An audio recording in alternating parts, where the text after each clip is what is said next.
Who are you trying to impress? The mafia boss said when he saw his wife wearing a short dress, the silence in the penthouse was not peaceful. It was heavy, weighted with the kind of expensive quiet that only money could buy, suffocating the air like a thick velvet curtain. Emily Carter Romano woke on the left side of the California king bed, her hand automatically reaching across the expanse of cold, high thread count Egyptian cotton sheets. Her fingers brushed against nothing but undisturbed silk. She opened her eyes and stared at the ceiling. The master bedroom was a masterpiece of interior design, a spread from a luxury magazine brought to life. The walls were painted a storm cloud gray. The furniture was mahogany imported from Italy, and the floor-to-ceiling windows offered a panoramic view of Riverton City waking up below. It was beautiful. It was breathtaking, and it felt about as much like a home as a museum exhibit behind velvet ropes. Emily sat up, pulling the duvet against her chest against the chill of the air conditioning. She glanced at the digital clock on the bedside table. It was 8 a.m. She picked up her phone, the screen lighting up her pale face. No messages, no missed calls. Dante had promised, the night before. His voice had been low and rough against her ear, promising he would be back before sunrise, that he would wake up beside her. But the other side of the bed was pristine, a stark reminder that Dante Romano belonged to the city and its shadows just as much as, if not more than, he belonged to her. She swung her legs out of bed, her bare feet sinking into the plush cream carpet. Walking to the window, she looked down at the sprawling metropolis. From this height, the cars were just toys, the people invisible specks. This was her life now. She was the queen of Riverton, high in her tower, safe, protected, and utterly alone. Emily pressed her hand against the cold glass. She missed the noise of her old apartment.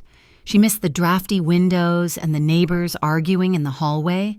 She missed feeling like a person who existed in the world, rather than a prized possession stored away in a vault. 5 miles away, the atmosphere was decidedly less sterile. The back room of La Duca, an exclusive Italian restaurant that had been in the Romano family for 3 generations, smelled of espresso, old leather, and fear. Dante Romano sat at the head of a long oak table. He did not look like a man who had been up all night. He looked immaculate. His charcoal suit was tailored to perfection, hugging broad shoulders that carried the weight of a criminal empire without slumping. His dark hair was swept back, revealing a face that could have been carved from granite, handsome in a way that made people stop and stare, and dangerous in a way that made them look down immediately after. Across from him sat 3 men who ran the local dockworkers' union. They were sweating. Dante was not. "I am not asking for a favor," Dante said, his voice smooth, barely rising above a conversational volume. "I am telling you that the shipment coming in on Tuesday will bypass the usual inspection.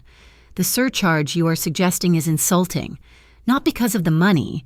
You know I have the money. It is insulting because it suggests you think I am a tourist in my own city." The lead union representative, a heavy-set man named Miller, wiped his forehead with a handkerchief. "We just mean, Mr. Romano, the scrutiny is higher lately. The feds are everywhere. We take a risk moving your product. We need 20%. Dante smiled. It was a terrifying expression because it did not reach his eyes.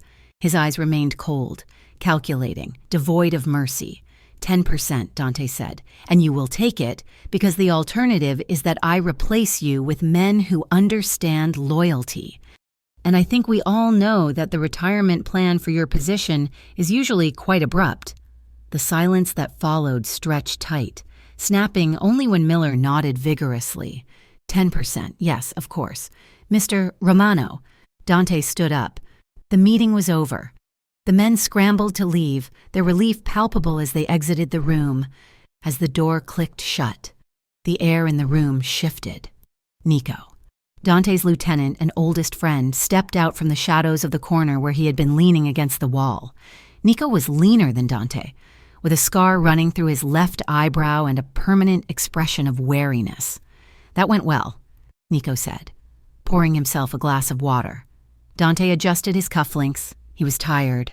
The bone-deep exhaustion was creeping in behind his eyes, but he pushed it down. Weakness was death in this room. They are scared, Dante replied. Fear is a useful currency, but it burns out if you do not maintain it. What is the update on the warehouse? Nico hesitated. It was a fraction of a second, but Dante saw it. He turned slowly to face his lieutenant. Nico, there is chatter, Nico said, his voice dropping. Low-level stuff, but persistent. Someone is talking. Dante, someone close to the inner circle knows about the route changes before we even finalize them. We might have a leak. Dante's jaw tightened. A leak meant betrayal. Betrayal meant blood. He thought of the empire his father had built, the one he had expanded and fortified. He thought of the enemies waiting for a single crack in the armor to stick a knife in. Find it, Dante ordered, his tone icy. Plug it. I do not care who it is. If they are selling us out, they are done. Nico nodded grimly. I am on it. Go home, boss. You look like you need to sleep for a week. Dante checked his watch. He had missed the morning. He had missed waking up with Emily. The guilt hit him harder than the fatigue. He was doing this for her, or so he told himself. He was building a fortress so high no one could touch her, but every brick he laid seemed to build the wall between them a little higher, too. I have the charity gala tonight, Dante said, buttoning his jacket. I need to go home and change. The sun had begun to dip toward the horizon, casting long, golden shadows across the penthouse bedroom. Emily stood in front of the full-length mirror in her dressing room. The room was larger than the entire ground floor of her childhood home, filled with racks of designer clothes Dante had bought for her, gowns of silk, velvet, and chiffon, modest, elegant, and perfectly fitting for the wife of a powerful businessman. But tonight, Emily did not want to be the elegant, silent wife. She reached into the back of the closet, past the floor-length gowns in navy and emerald, and pulled out a garment bag she had bought herself 2 days ago. She unzipped it and let the black fabric fall. It was a cocktail dress. It was not modest. The dress was black, simple, and devastating. It had thin spaghetti straps and a neckline that dipped low enough to be interesting but high enough to keep a secret. But it was the hemline that made her heart race. It stopped mid-thigh, inches above her knees. It was tight, hugging her waist and hips like a second skin. Emily shed her silk robe and stepped into the dress. She pulled the zipper up, the sound loud in the quiet room. She turned to the mirror. The woman staring back at her looked different. She did not look like Mrs. Romano, the shy girl from the small town who had been swept off her feet by the dark, mysterious billionaire. She looked like Emily. She looked dangerous. She looked alive. For the last year, she had worn what was expected of her. She had smiled when she was told to smile, stood where she was placed, and faded into the background while Dante commanded the room. She felt like she was disappearing, dissolving into the gold leaf and marble of his world. Tonight. She wanted to be seen. She smoothed her hands over her hips, feeling the shape of her own body. Her legs were bare, long and pale against the dark fabric. She slipped on a pair of black stilettos that added 4 inches to her height and accentuated the curve of her calves. Her heart pounded against her ribs. Dante would hate it. She knew he would. He preferred her covered, protected, kept for his eyes only. The thought made a spark of rebellion flare in her chest. Let him hate it. Let him feel something other than that distant, distracted affection he had been giving her lately. She applied a coat of deep red lipstick, blotting it carefully. She was ready. The sound of the heavy front door opening echoed through the penthouse. Emily froze. He was early. He was never early. She heard his heavy footsteps crossing the marble foyer, the familiar rhythm of his gait. She took a deep breath, squaring her shoulders. She would not hide. She would not change. Emily? Dante's voice carried through the hallway, deep and rough with exhaustion. I am in the bedroom, she called out, her voice steadier than she felt. She heard him approach, the footsteps muffled as he hit the carpet of the master suite. Emily turned away from the mirror to face the open doorway of the dressing room. Dante appeared in the frame. He had shed his suit jacket, his white dress shirt unbuttoned at the collar. tie loose. He looked weary. Lines of tension etched around his eyes and mouth. He looked like a man carrying the world on his back. He looked up, ready to greet her with a tired smile, perhaps a standardized apology for missing the morning. Then he saw her. Dante stopped dead. His hand, which had been reaching up to rub the back of his neck, froze in midair. The air in the room seemed to drop 10 degrees in an instant. His eyes, dark as espresso, swept over her. They started at her face, dropped to the neckline of the dress, traveled over the curve of her waist, and landed on her legs. His gaze lingered on her exposed thighs, on the skin that was usually hidden from the world. Emily watched the transformation. The exhaustion vanished, replaced by a sudden, sharp alertness. His pupils dilated, his jaw clenched so hard a muscle feathered in his cheek. The expression that settled on his face was a volatile cocktail of shock, hunger, and a darkening, thunderous suspicion. He did not smile. He did not tell her she looked beautiful. He walked into the room. He moved slowly now, like a predator stalking prey, every step deliberate. The casual menace he had worn in the meeting with the union leaders returned, but this time it was personal. Dante stopped a foot away from her. He was so close she could smell the scent of him. Sandalwood, rain, and the faint, bitter tang of cigar smoke. He towered over her, his presence consuming the oxygen in the room. His voice, when he spoke, was a low rumble, vibrating in his chest. It was edged with a jealousy so sharp it could cut glass. "Who are you trying to impress?" he asked. The question hung in the air between them. It was not a question. It was an accusation. Emily lifted her chin, refusing to back down. "I am going to a gala. Dante, I am trying to look nice." Dante's eyes narrowed. He reached out, his large hand brushing the hem of the dress where it rested against her thigh. His fingers were hot against her skin, the touch possessive, claiming it was a touch that said, "Mine." "Nice?" he repeated, the word tasting like ash in his mouth. "You are practically naked." "Emily, this is not a dress for a wife. This is a dress for a woman who wants attention." He stepped closer, invading her personal space until her back was nearly against the dressing table. "Is that it?" he murmured, his voice dropping to a dangerous whisper. "Are you bored, Emily? Do you want every man in that ballroom staring at you? Do you want them imagining what is underneath this scrap of fabric?" Emily felt a flush of heat rise up her neck, born of anger and humiliation, stung by his words. She pushed his hand away. "Stop it," she said, her voice shaking slightly. "Stop looking at me like I have committed a crime. I am your wife, Dante, not your prisoner. I'm tired of being treated like a porcelain doll that you keep on a shelf." Dante's eyes flashed. "I treat you like a queen. I give you everything. You give me things," Emily cried out, the frustration of months finally boiling over. "You give me clothes and jewelry and this cold, empty apartment. You lock me away in here while you go out and do God knows what. I want to breathe. Dante, I want to feel confident. I want to feel alive." "Alive?" Dante laughed, a harsh, humorless sound. "You think walking into a room full of sharks with your legs on display makes you feel alive. It makes you a target.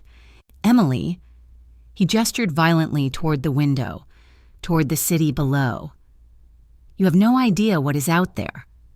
You have no idea how men think. They will look at you, and they will see a weakness. They will see something they can take to get to me. You are not just wearing a dress. You are painting a bullseye on your back." Emily stepped forward, closing the gap he had created. "Then maybe the problem is not the dress," she shouted. "Maybe the problem is your world. You use danger as an excuse for everything. You control where I go, who I see. And now you want to control what I wear? I am not a weakness. Dante, I am a person." Dante's composure snapped. The fear that had been gnawing at him since Nico's warning about the leak, the paranoia that had been his constant companion since childhood, roared to the surface. He saw her so beautiful, so fragile, so exposed, and the thought of anyone else looking at her, anyone else touching her, blinded him. He grabbed her wrist. It was a reflex, a desperate attempt to hold on to her, to keep her safe, to keep her his. His grip was tight, his fingers circling the delicate bones of her wrist. Emily gasped, her eyes widening in shock. For a heartbeat, time suspended. They stared at each other, breathing heavily, the silence screaming with unsaid words. Then, Dante looked down at his hand on her wrist. He saw the way her skin pressed white under his fingers. Horror washed over his face. He released her instantly, as if her skin had burned him. He stepped back, his hands hovering in the air, trembling slightly. Dante's voice broke. It was a hoarse, fractured sound. "I am sorry. Emily, I did not mean to—" He looked at her, his eyes wide and vulnerable, the mask of the mafia boss crumbling to reveal the terrified man underneath. Emily rubbed her wrist. He hadn't hurt her. Not really, but the violence of the action hung between them. She looked at him and saw the fear in his eyes. She saw the desperation. He wasn't trying to control her because he hated her. He was trying to control her because he loved her so much it was driving him mad. The anger drained out of her, replaced by a sudden, overwhelming wave of emotion. "Dante," she whispered. He closed his eyes, taking a ragged breath. "I cannot have them looking at you," he admitted, his voice barely audible. "I cannot stand it, the thought of anyone else seeing you like this. It kills me." The raw honesty of the words pulled at something deep inside her.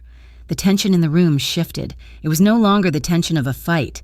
It was the tension of a wire pulled so tight it was about to sing. Dante opened his eyes. He reached out again, but this time, his movement was slow, reverent. He cupped her face in his large, warm hands, his thumbs tracing the line of her cheekbones. "You are mine," he whispered, the words sounding like a prayer and a plea. He didn't wait for an answer. He lowered his head and kissed her. It wasn't a gentle kiss. It was fierce. It was a collision of anger, fear, and desire. He kissed her as if he were trying to breathe for her, as if he could imprint his soul onto hers and keep the rest of the world away. Emily made a soft sound in her throat and melted into him. She wrapped her arms around his neck, her fingers tangling in the hair at the nape of his neck. She kissed him back with equal force, pouring all her frustration and loneliness into the contact. Dante groaned low in his chest. He moved his hands from her face to her waist, pulling her flush against him. She could feel the hard planes of his chest, the rapid beating of his heart matching her own. He walked her backward, his movements urgent but controlled, until her back hit the wall next to the closet. He didn't stop kissing her. His hands roamed over her back, splayed wide over the silk of the dress, pressing her closer as if he could merge their bodies into one. Emily clutched the lapels of his suit, pulling him harder against her. The smell of him surrounded her, intoxicating and overwhelming. This was the Dante she knew, the man who burned for her, the man who made the rest of the world fade away. His jealousy was still there. She could taste it, but it was melting, transforming into raw, unfiltered need. He broke the kiss, gasping for air, his forehead resting against hers. His eyes were dark, burning with an intensity that made her knees weak. "I do not want to share you," he rasped, his hand sliding down to grip her hips, hiking the short dress up an inch higher. "Not with the world, not with anyone." "Then don't," Emily whispered, looking up at him through her lashes. Dante let out a ragged breath. He swept her up into his arms, lifting her effortlessly. Emily wrapped her legs around his waist, burying her face in the crook of his neck. He carried her out of the dressing room and into the bedroom. The bed, with its cold, perfect sheets, was waiting. Dante lowered her onto the mattress, following her down. The expensive duvet bunched beneath them as they tumbled together, limbs tangling, the tension of the argument, the fear of the leak, the coldness of the penthouse. It all receded to the background. Emily laughed, a breathless, surprised sound as Dante hovered over her, his weight pressing her into the mattress. It was a release, a crack of light in the darkness. Dante looked down at her. His hair was messy, his lips swollen, his tie askew. He looked wild. He looked at her as if she were the only source of light in his dark, violent world. He brushed a strand of hair away from her face, his touch agonizingly gentle now. "For tonight," he murmured, his voice thick with emotion, his thumb tracing her lower lip. "You impress only me." Emily reached up, pulling him down to her. "Just you," she promised. As they moved together, the shadows of the room seemed to lengthen, wrapping around them. The passion was real, the connection electric and undeniable. But beneath the surface, beneath the heat of their skin and the desperate cadence of their breath, the cracks remained. The world outside the window was still dangerous, the secrets were still kept, and the question of who Emily was, the wife in the tower or the woman in the short dress, remained unanswered, buried for now under the weight of a love that felt dangerously like a cage. The morning sun that filtered through the floor-to-ceiling windows of the penthouse was not warm. It was bright, clinical, and unforgiving. Emily Carter Romano stirred, her body heavy with the remnants of sleep and the physical memory of the night before. She reached out instinctively, her hand seeking the solid warmth of Dante's shoulder, but for the second morning in a row, her fingers met only the cool, crisp texture of high thread count sheets. She opened her eyes, blinking against the glare.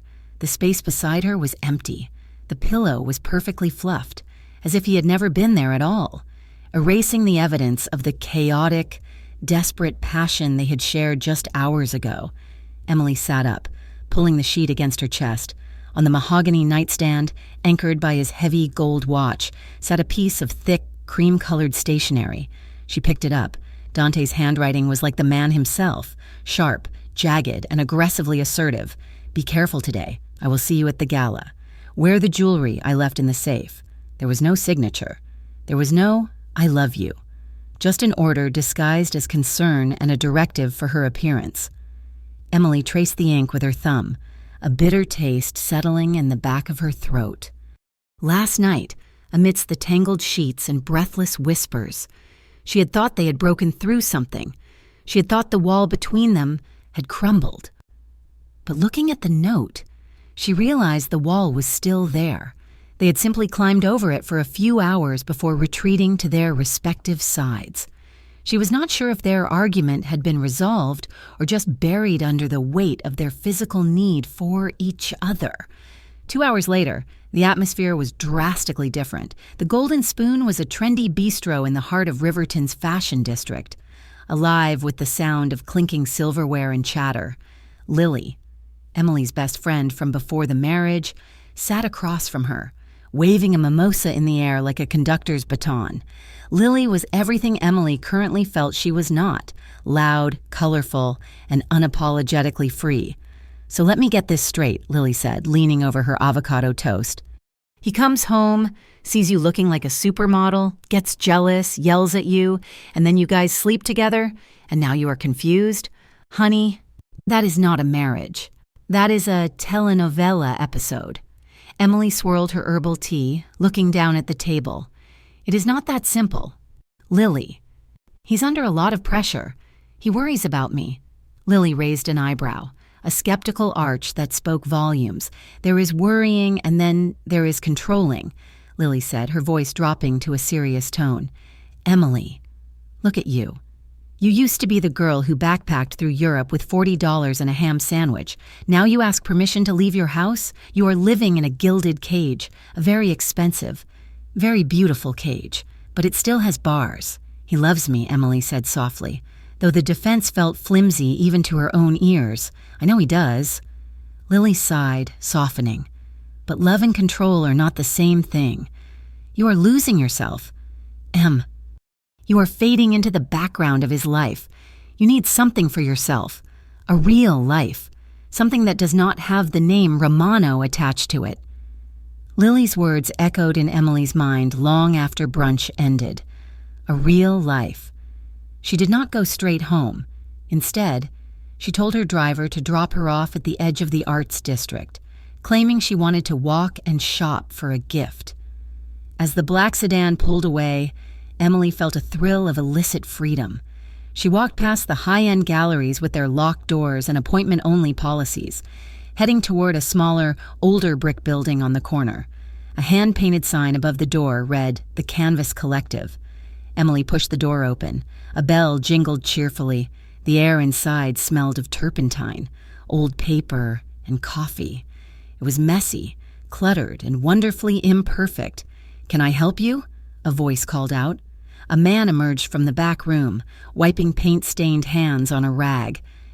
He was tall, with kind eyes behind wire-rimmed glasses and a cardigan that had seen better days. He looked nothing like the men in Dante's world. He looked safe.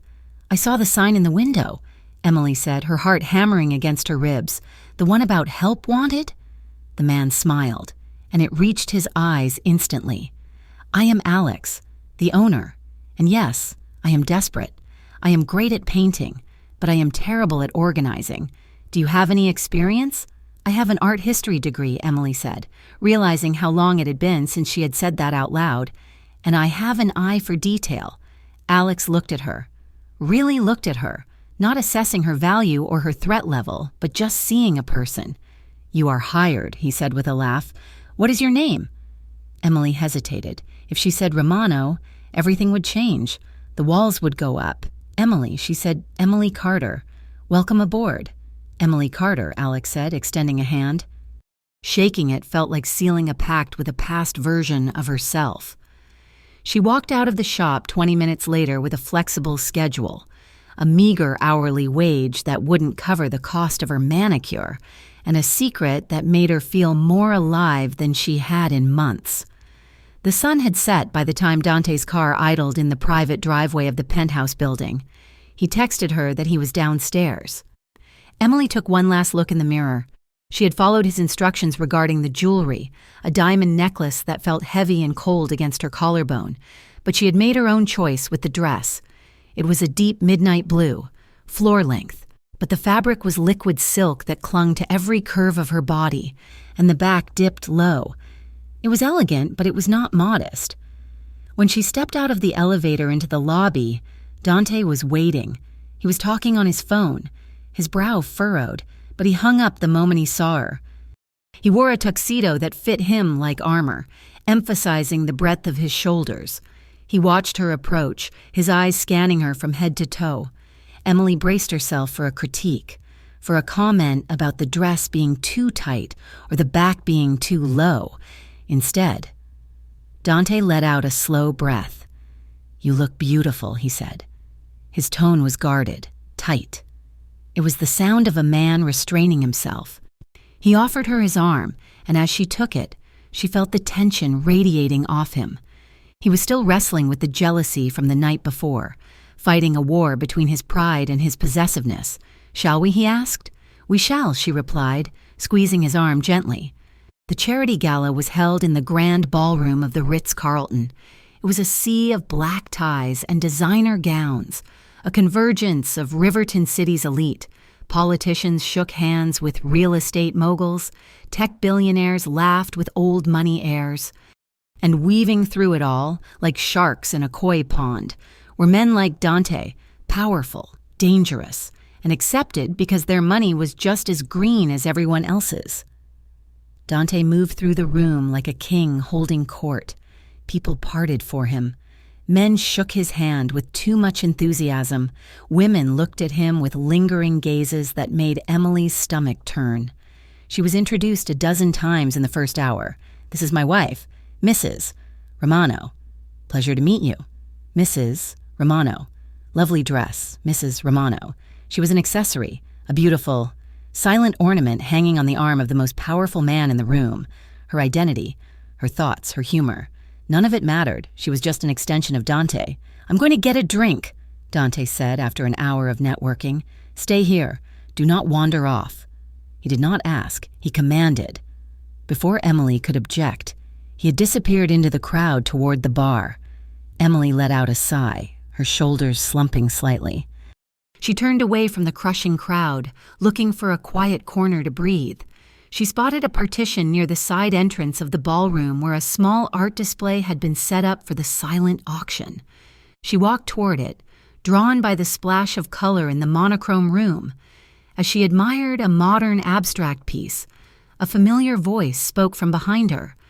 I think the artist was trying to capture the feeling of rush hour traffic, but he mostly just captured a headache. Emily spun around. Alex was standing there, holding a tray of champagne flutes. He was wearing a server's uniform, a white shirt and black vest, and he looked out of place and entirely comfortable at the same time. "Alex!" she exclaimed, a genuine smile breaking across her face. "Emily!" Alex grinned. "I didn't know you ran in these circles. I am catering the display. The gallery does not exactly pay the bills on its own yet. Yes. My husband is a donor," Emily said, stumbling slightly over the truth. They fell into an easy conversation. For the first time all evening, Emily felt her shoulders relax. They talked about the paintings, about the ridiculousness of the centerpieces, about nothing important. She laughed at a joke he made about a sculpture that looked like a melted shoe. The music in the ballroom swelled, a crescendo of violins making it hard to hear. "Sorry." "What?" Emily asked, leaning in. Alex stepped closer, his demeanor entirely innocent. He reached out, his hand resting lightly on her elbow to steady himself as he leaned down to speak near her ear. "I said, I think that sculpture is actually worth more than my car." He laughed. The contact was brief, casual, and friendly, but across the room, it was viewed through a very different lens. Dante had been returning with 2 glasses of champagne when he saw it. He saw the man in the vest. He saw the man leaning close to his wife. He saw the man's hand touching Emily's bare skin. The glass in Dante's right hand shattered. Champagne and shards of crystal exploded onto the floor. Nearby guests gasped and jumped back. Dante did not even look down at his bleeding hand. His eyes were locked on Alex. He moved. He did not run, but his stride was long and devouring. He cut through the crowd, a dark force of nature parting the sea of guests. Emily felt the shift in the air before she saw him. The hairs on the back of her neck stood up. She turned just as Dante materialized beside her. He did not speak to her. He did not look at her. He stepped directly between her and Alex, effectively blocking the gallery owner from her view. He wrapped his uninjured arm around Emily's waist, pulling her hard against his side. His grip was iron. "And who is this?" Dante asked. His voice was polite, smooth, and utterly terrifying. It was the voice he used before he ordered a hit. Alex, sensing the sudden drop in temperature, took a step back, his eyes widening. I'm Alex," he stammered. I know Emily from—" Dante cut him off. He smiled, but it was a baring of teeth. "Mrs. Romano," Dante corrected him, the ice in his tone thick enough to freeze the champagne in the glasses on Alex's tray. "You know, Mrs. Romano." "Yes, right. Mrs.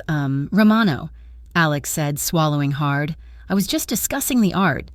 Dante stared at him for a long, agonizing second. I see. Well, the art is lovely, but my wife and I were just leaving." He turned his head to look at Emily, his eyes dark and empty. "We're sitting down for dinner. Emily, now." He steered her away, a hand never leaving her waist. Emily looked back apologetically at Alex, who looked like he had just encountered a tiger in a tuxedo. They sat at their assigned table near the front. Dante sat closely beside her. He took a napkin and wrapped it around his bleeding hand, indifferent to the pain, under the table. His left hand found her thigh. It was not a caress. His fingers drummed a frantic, tense rhythm against the silk of her dress. Tap, tap, tap. It was the heartbeat of a bomb waiting to go off. The ride home was silent. The silence was not the velvet of the morning. It was the suffocating pressure of the deep ocean. The moment the penthouse door clicked shut, the explosion happened. "Who is he?" Dante roared, spinning around to face her. "He is nobody," Emily shouted back, throwing her clutch onto the sofa. "He is a guy I met. Why do you have to ruin everything? You let him touch you." Dante paced the room, running his hand through his hair. "I saw him. Emily leaning in, whispering to you, putting his hands on you like he knows you. He touched my elbow because the music was loud." Emily screamed, tears of frustration stinging her eyes. "You are crazy, Dante! You are paranoid and crazy. I have to be," he yelled, his voice echoing off the marble walls. "Do you think this is a game? Do you think the people in that room are your friends? They are vultures. And that boy, who is he? How do you know him?" You said you met him. Where? When? Emily froze. She saw the trap closing. I met him today, she stammered. Where? Dante demanded, stopping his pacing. He stalked toward her. Where did you go today? Emily, you said you went shopping. I got a job, she blurted out. The silence that followed was absolute. Dante stopped 3 feet away from her. He looked as if she had slapped him. What? He whispered. I got a job, Emily said, her voice trembling but gaining strength. At a gallery.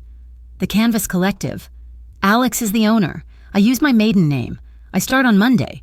Dante stared at her, his expression fracturing. Betrayal washed over his features, stark and painful. You lied to me, he said, his voice hollow. You went out, used a fake name, and got a job with another man without telling me? I didn't tell you because I knew you would do this. Emily gestured wildly at him. I knew you would forbid it. I need a life. Dante, I need something that is mine. I cannot just be your wife. Sitting in this tower, waiting for you to come home and tell me I am pretty. You are not safe out there, Dante roared, the anger returning with a vengeance. Do you understand who I am? Do you understand who my enemies are? They will use anyone to get to me. And now you have given them a gift, a routine, a workplace, a male friend they can leverage. Stop using your enemies as an excuse to control me, Emily cried, stepping toward him, her finger pointing at his chest. You keep me in the dark. You never tell me what is really going on. You just give me half-truths and orders. Be careful today. Wear this jewelry. Don't talk to him. I am your wife. Dante. Not your employee. I do it to protect you. Dante grabbed her shoulders, shaking her slightly. 'Cause I love you. Then trust me, Emily sobbed, the fight draining out of her as the tears finally spilled over. Trust me enough to tell me the truth. Trust me enough to let me live. She broke down, her body shaking with the force of her weeping. The anger, the fear, the loneliness of the past months all poured out. Dante watched her crumble. The rage in his eyes flickered and died, extinguished by the sight of her pain. He looked at his hands on her shoulders, hands that had hurt people, hands that were currently stained with his own dried blood, and he hated himself. Emily. He choked out. He pulled her into him. It wasn't sexual. It was desperate. He wrapped his arms around her, crushing her against his chest. Emily didn't fight him. She clung to his lapels, burying her face in his shirt, sobbing into the expensive fabric. I am sorry, he whispered into her hair. I am sorry, baby. I am so sorry. He lifted her up, carrying her not to the bed to ravish her, but to sit on the edge of the mattress. He sat beside her, pulling her into his lap. He rocked her gently, his hand rubbing slow, soothing circles on her back. They sat there for a long time, the only sound in the penthouse, the sound of her ragged breathing quieting down. Dante kissed her hairline, his lips lingering against her skin. I don't know how to do this, he admitted, his voice barely a whisper in the dark room. I don't know how to be a normal husband. I look at the world, and all I see are threats. All I see are things that want to take you away from me. He pulled back slightly to look at her.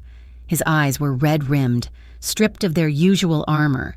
Keeping you safe is the only thing that makes sense to me, Emily. It is the only thing I know how to do. If I lock you away, it is because I am terrified that if I let you go, you won't come back. Or worse, someone will stop you from coming back. Emily looked at him. Seeing the boy who had lost his father to violence, the man who had built an empire on fear because he had been so afraid himself. She reached up, touching his face. I am here. Dante, she whispered. I am right here. But you have to let me breathe, or we are both going to suffocate. Dante closed his eyes, leaning his cheek into her palm. He didn't say yes. He didn't promise to let her keep the job, but he didn't let go of her either. He just held her tighter, as if by holding her, he could keep the rest of the world at bay for one more night.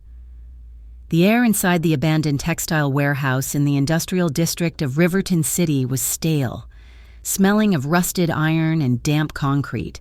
It was a place where light went to die, swallowed by the shadows that stretched between the towering, empty shelves.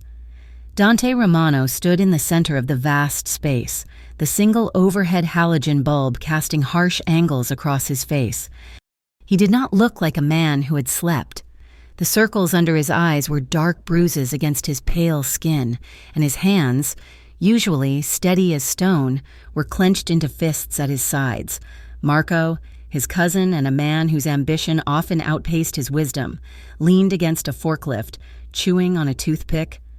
Nico stood closer to Dante, his posture rigid, a notebook in his hand. "They are asking," Nico said, his voice echoing slightly in the cavernous room. "Who is asking?" Dante demanded. His voice was not loud, but it carried a vibration that made Marco stop chewing. "The Sullivans," Nico replied, naming the rival syndicate that had been clawing at the edges of Romano territory for months, specifically their mid-level guys. "They're not asking about shipments, Dante. They're not asking about the docks. They're asking about her." Dante felt a cold spike drive itself into the base of his spine. It was the specific, nauseating sensation of his worst nightmare manifesting in the waking world.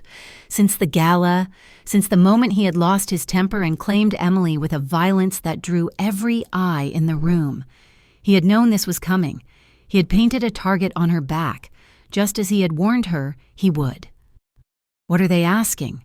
Dante asked, the words grinding out through his teeth. "Descriptions." Marco piped up, finally pushing off the forklift. "Where she shops, what she drives. If she has a routine. They smell blood in the water. Cousin, they think you have gone soft because you got married. They think she is the way in."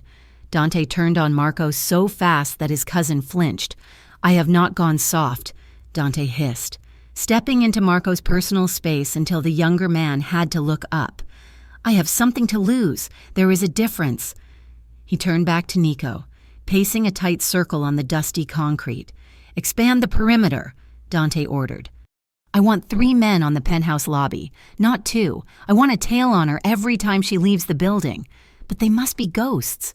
If she sees them, she will fight me, and I cannot fight her and the Sullivans at the same time." "And the gallery?" Nico asked quietly. "You let her go today." Dante stopped pacing. He stared at the ground, his jaw working. He had let her go because the alternative was watching the light die in her eyes completely. He had let her go because her tears the night before had broken something in him that anger could not fix. "She goes to the gallery," Dante said, "the decision tasting like bile. But you put a man across the street. You put a man in the coffee shop next door. No one approaches her without my knowledge. No one breathes in her direction without me knowing what they ate for breakfast. Do you understand?" "Understood," Nico said. Dante looked up at the high, darkened windows of the warehouse. He felt exposed, stripped of the armor of invulnerability he had worn for a decade. He had spent his life building a fortress, and now he realized he had left the gate unlocked the moment he fell in love. 5 miles away, the sunlight streaming through the front window of the Canvas Collective felt like a benediction. Emily hummed softly to herself as she adjusted a landscape painting on the western wall. The gallery was quiet, a peaceful sanctuary of color and creativity that felt a world away from the marble coldness of the penthouse. It was her first official day. She wore a simple white blouse and trousers, her hair tied back in a messy bun, a smudge of dust already on her cheek.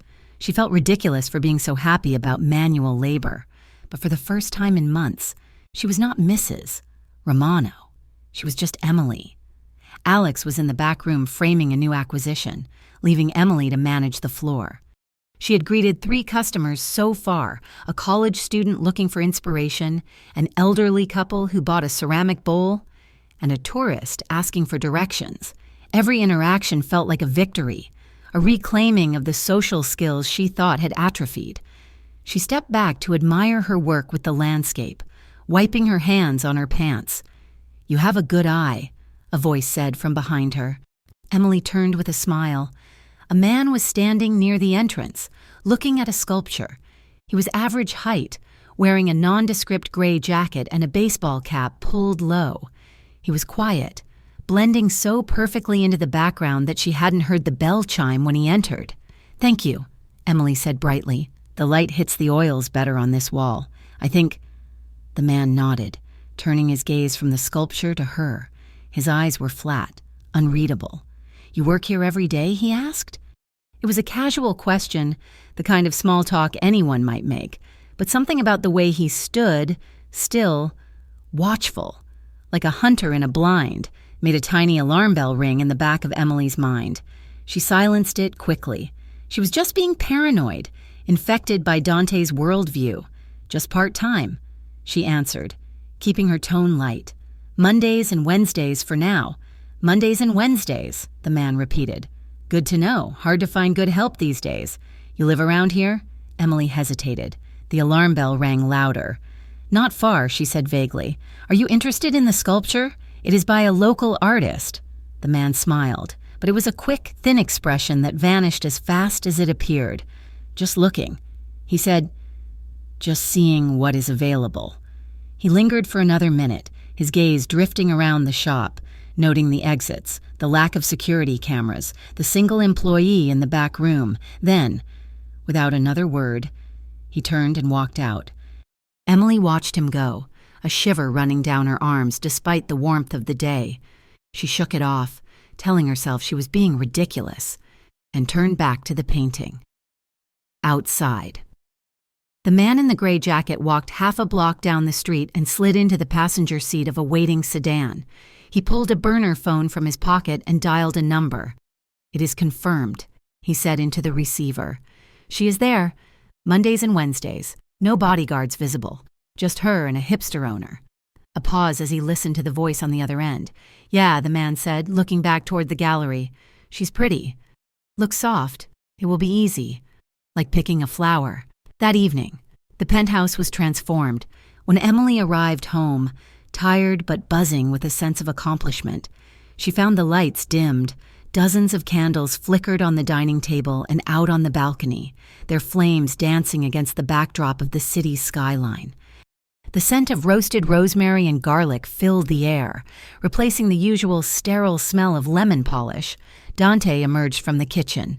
He was not wearing his suit jacket. His sleeves were rolled up to his elbows, revealing the strong, corded muscles of his forearms. He held a bottle of wine in one hand and 2 glasses in the other. "Welcome home," he said. He sounded tentative, almost shy. It was a side of him she rarely saw. "Dante," Emily said, dropping her bag on the bench. "What is all this?" "I gave the staff the night off," he said, pouring the wine. I wanted to hear about your day." Emily walked over to him, accepting the glass. She looked at him, really looked at him, and saw the effort he was making. He was trying to bridge the chasm that had opened between them. "My day was good," she said softly. "Really good." They sat on the balcony, the city humming below them. The chef had prepared a rustic pasta dish, simple and hearty, the kind of food Emily used to love before her life became a series of 5-course galas. Dante ate slowly, watching her. He seemed to be searching for words, struggling to navigate a conversation that didn't involve threats, negotiations, or orders. "So," he started, clearing his throat, "the gallery, did you enjoy the work?" "I did," Emily said, her face lighting up. "I reorganized the entire west wall. Alex let me handle the customers. It felt good. Dante, to be useful, to talk to people who didn't know who I was." Dante's hand tightened slightly on his wineglass at the mention of customers, but he forced himself to relax. "And the people?" he asked, his voice carefully neutral. "They were polite? No one bothered you?" "They were fine," Emily said, in taking a sip of wine. "Just normal people.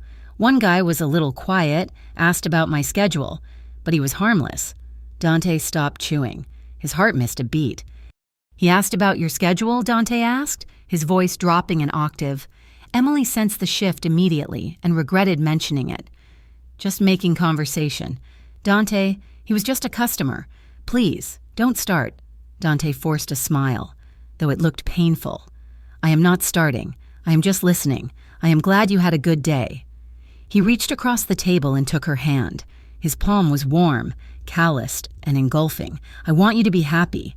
"Emily," he said, and the raw sincerity in his voice made her chest ache.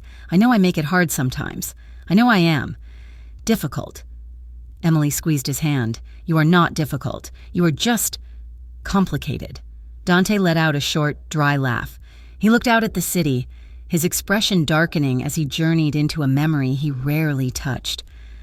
"My father was a complicated man," he said quietly.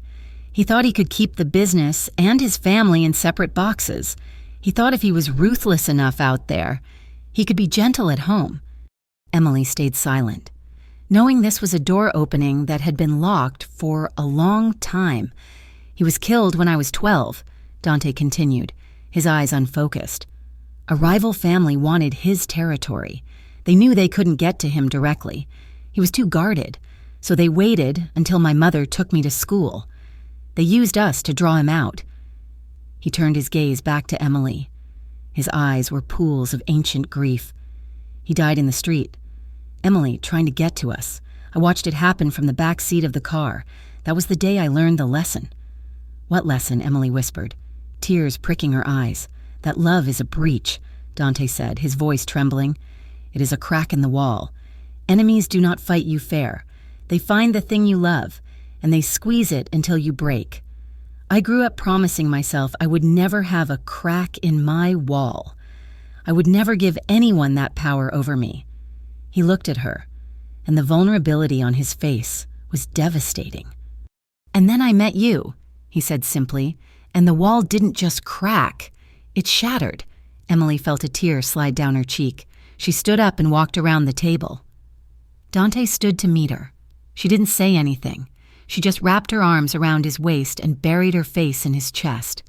Dante let out a shuddering breath and held her. He held her as if she were the only solid thing in a world of smoke and mirrors. "I am not going anywhere," Emily murmured into his shirt. They stood there for a long time, swaying slightly to music that only they could hear. The city lights blurred into a backdrop of diamonds on velvet. Dante moved one hand to the small of her back, guiding her into a slow, rhythmic dance. "I don't want to lose you," he whispered into her hair. "I don't want to lose you the way I lost him. You won't." She promised. The mood shifted, deepening from sorrow into something warmer, heavier. Dante pulled back just enough to look at her. The grief in his eyes was being replaced by heat. He leaned down and kissed her, soft at first, a tasting of the wine on her lips, then deeper, hungrier. They moved inside, stumbling slightly as they navigated the transition from the balcony to the living room. They collapsed onto the plush velvet sofa.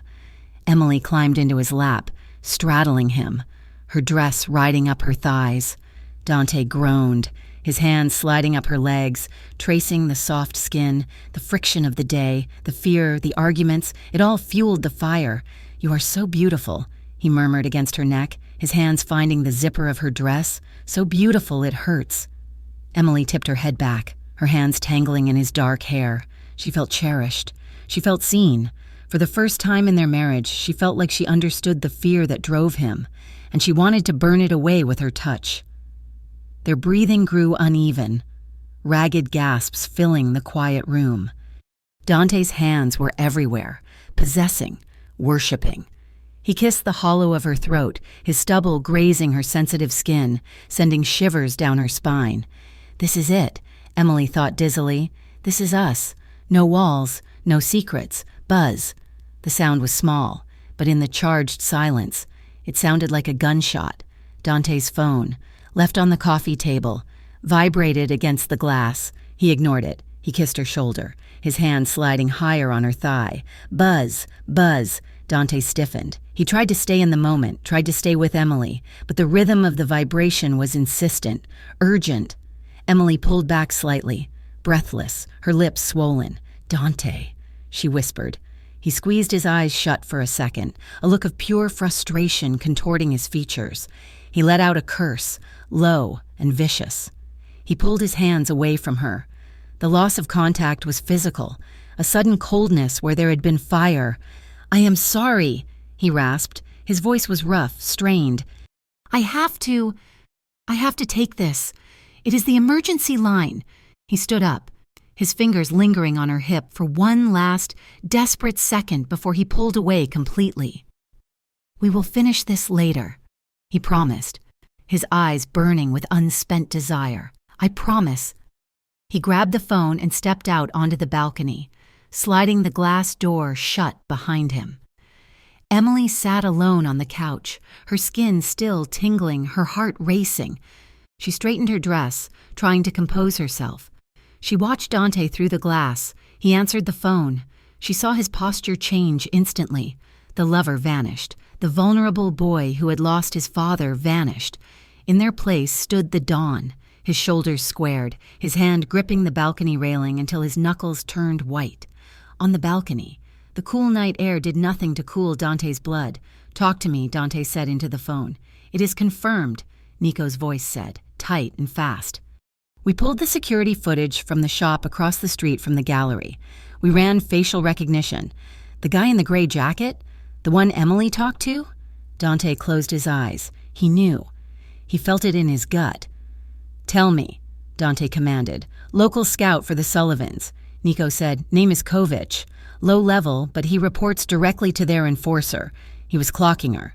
"Dante. He was checking the exits. He knows she is there. He knows she is alone." Dante felt the world tilt. The image of the warehouse, the memory of his father dying on the pavement, the look on Emily's face when she talked about the quiet man. It all collided in a violent crash of realization.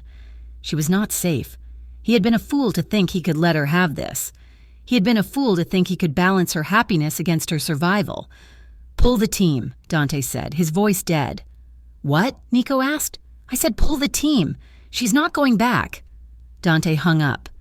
He stood there for a moment, staring at the city that wanted to eat him alive. He hated the Sullivans. He hated the life. But mostly, in that moment, he hated that he was right. He slid the glass door open and stepped back inside. Emily looked up from the couch, a smile ready on her lips, expecting him to come back to her, to resume what they had started. Then she saw his face. The warmth drained out of the room instantly. Dante looked like a statue carved from ice. "What is it?" Emily asked, her smile faltering. "Is everything okay? You cannot go back," Dante said. He didn't mean to say it so bluntly. He wanted to explain, to tell her about Kovich, about the threat, but the fear was choking him, making him clumsy and harsh. "What?" Emily stood up, confusion wrinkling her brow. "Go back where? To the gallery?" "You are done," Dante said, walking past her to pour himself a drink. His hands were shaking, and he needed to hide it. "You quit. Tomorrow, you are not going back there." Emily felt like the floor had dropped out from under her. Minutes ago, they had been as close as two people could be. Now, he was issuing orders like she was a soldier in his army. "Dante, what are you talking about?" she asked, her voice rising. "We just talked about this. You said you were glad I had a good day." "I was wrong," Dante snapped, turning to face her. "It is not safe." "Why?" Emily demanded. "Because of a phone call? What happened?" "It does not matter what happened," Dante roared, the fear exploding into anger. "What matters is that I say it is too dangerous. I tried. Emily, I tried to let you have your little hobby, but I cannot risk it." "My little hobby," Emily repeated, the words striking her like a physical blow. "Is that what you think this is? My life? My sanity? It is just a hobby you allowed me to have until you changed your mind? I am saving your life," Dante shouted. "You are controlling my life," Emily screamed back. She pushed his hand away as he reached for her. "Do not touch me. Don't you dare touch me." She backed away from him, her eyes filling with fresh tears. But these were not tears of sympathy. They were tears of betrayal. "You almost had me," she spat, her voice trembling with rage. "You told me that story about your father. Was that just a line? Was that just a way to get me into bed? To make me feel sorry for you so I would forget that you are a tyrant?" Dante flinched. The accusation cut deeper than any knife. "No, that was the truth." "Then why are you doing this?" Emily cried. "Why are you treating me like a prisoner again? Because I have to," Dante pleaded, stepping toward her. "Because it is the only way you know how to love," Emily countered.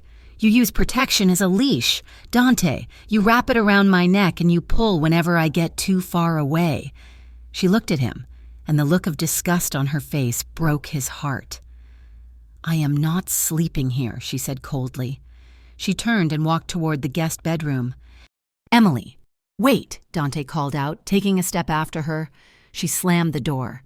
The sound echoed through the penthouse, final and devastating. Dante stood alone in the living room. The candles were still flickering. The half-eaten dinner was still on the table. The impression of her body was still on the couch. He looked at his hands. He had tried to hold on to her, but he had squeezed too hard, and just as he had feared, just as he had always known, the love he felt for her was the very thing that was tearing them apart. He poured the rest of the wine down the sink, the red liquid swirling away like blood, and stared into the dark, waiting for the war to come. The morning light in the penthouse was sharp and unforgiving. Much like the silence that had stretched between Emily and Dante since the night before, Emily stood by the kitchen island, clutching her purse with white-knuckled intensity. She was dressed in a modest blouse and trousers, but her posture was that of a woman preparing for battle. Dante stood across from her, leaning against the marble counter. He looked wrecked. The shadows under his eyes were darker than his suit jacket, and the tension in his jaw was a visible thing. A wire pulled tight enough to snap. "I am going." "Dante," Emily said. Her voice was steady, though her heart hammered against her ribs. "I am going to walk in there. I am going to look Alex in the eye, and I am going to quit. I will not send a text message like a coward. I will not disappear like a ghost. I need to do this on my own terms." Dante ran a hand over his face, a gesture of pure exhaustion. "It is not safe," he repeated, the words sounding worn, like a track played too many times. "You do not understand what is happening out there. Then make it safe," Emily countered. "You are the powerful Dante Romano, aren't you? You have men. You have resources. Let me do this one thing. Let me close this door properly so I can come back here and try to figure out us." She gestured vaguely between them. The implication hung heavy in the air. If he stopped her now, if he locked her in the tower again, there would be no us to figure out. Dante looked at her for a long, agonizing moment. He saw the resolve in her eyes, the same fire that had made him fall in love with her, and he knew he had backed himself into a corner. If he forced her to stay, he lost her. If he let her go, he risked losing her. It was a gamble, and Dante hated gambling with things he could not afford to replace. "Fine," he said, the word coming out like a growl, "but you take the car, you take the driver, and there will be a detail following you." "No detail," Emily said immediately. "If Alex sees a convoy of black SUVs, he will know I lied to him about my life. I want to leave with dignity, not a parade. One car," Dante negotiated, his voice dropping to a dangerous low. "One discreet car following at a distance, unmarked. They will not approach unless they have to. That is the offer. Emily, take it or I lock the doors myself." Emily hesitated, then nodded. "Fine. One car." Dante pushed off the counter and walked to her. He stopped inches away, his presence overwhelming. He did not touch her, but the heat radiating from him was palpable. "Be fast," he ordered. "Do not linger. You go in, you say your piece, and you come out. If you are not out in 20 minutes, my men are coming in. I will be fast," she promised. The drive to the Arts District was uneventful, but the knot in Emily's stomach tightened with every block. She could see the unmarked gray sedan in the side mirror of her car, keeping a steady 2-car distance. It was a reminder of the leash she had agreed to wear. But at least today, the leash had a little more slack. When she entered the Canvas Collective, the bell chimed cheerfully, a stark contrast to the dread settling in her gut. The gallery was quiet. Alex was at the front desk, sorting through a stack of invoices. He looked up, his face breaking into a warm, easy smile that made Emily feel a pang of guilt. "Emily," he said, standing up, "I didn't think you were coming in today. I thought you said Wednesdays were... I need to talk to you." "Alex," Emily interrupted, walking fully into the room. She kept her hands clasped in front of her to hide their trembling. Alex's smile faded, replaced by a look of concern. He came around the desk, leaning against the front of it. "Is everything okay?" he asked. "You look... tired." "I am fine." Emily lied. "Look, Alex, I can't keep working here. I have to resign, effective immediately." Alex blinked, surprised. "Oh, I see. Was it something I said? Is it the pay? Because I know it is not much, but—" No, Emily said quickly. "It is not you. It is complications. At home. My husband. His schedule is changing, and things are just difficult right now. I can't commit to the hours." Alex studied her face. He had an artist's eye, trained to look beneath the surface, and what he saw made him frown. He saw the fear behind the polite apology. He saw the way she checked the front window every few seconds. "Emily," he said gently, "I do not want to overstep, but you seem stressed. Is everything all right with your husband? You seemed pretty upset at the gala." Emily looked away, unable to meet his gaze. "It is just a busy time." Alex took a step closer, his voice lowering. "You know," he said, "everyone deserves to feel safe. Emily, everyone deserves to be respected. If you are leaving because you want to, that is one thing. But if you are leaving because someone is making you, that is something else."